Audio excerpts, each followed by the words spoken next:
Hi guys, welcome back to one more mini vlog. ఈరోజు నేను ఏం చేస్తున్నా అంటే ఈజీగా ఎగ్ కర్రీ ఎలా చేసుకోవాలో చూపిస్తాను మీకు. ముందుగా కుక్కర్లో 1 టేబుల్ స్పూన్ ఆయిల్ వేసుకోవాలి. ఆయిల్ వేసుకున్న తర్వాత ఆనియన్స్, పచ్చిమిర్చి, వెల్లుల్లిపాయ, కాజు ఎందుకు వేసుకున్నామంటే ఫ్లేవర్స్ కోసం. ఇది మెయిన్ థింగ్ కాబట్టి కాజు మెయిన్గా వేసుకోవాలి. సో ఇప్పుడు ఈ మిశ్రమాన్ని అంతా మిక్సీలో వేసి ఫైన్ పేస్ట్ అయితే చేసుకోవాలి. అండ్ నేను నెక్స్ట్ ఇక్కడ ఎగ్స్ అయితే కట్ చేస్తున్నాను.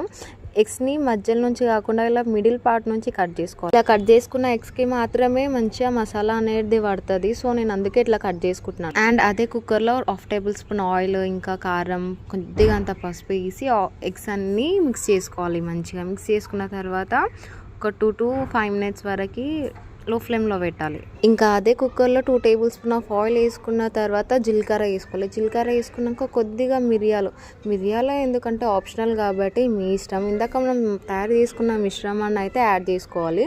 మీకు తగినంత ఉప్పు, పసుపు, ధనియాల పొడి వేసుకొని మంచిగా మిక్స్ చేసుకోవాలి.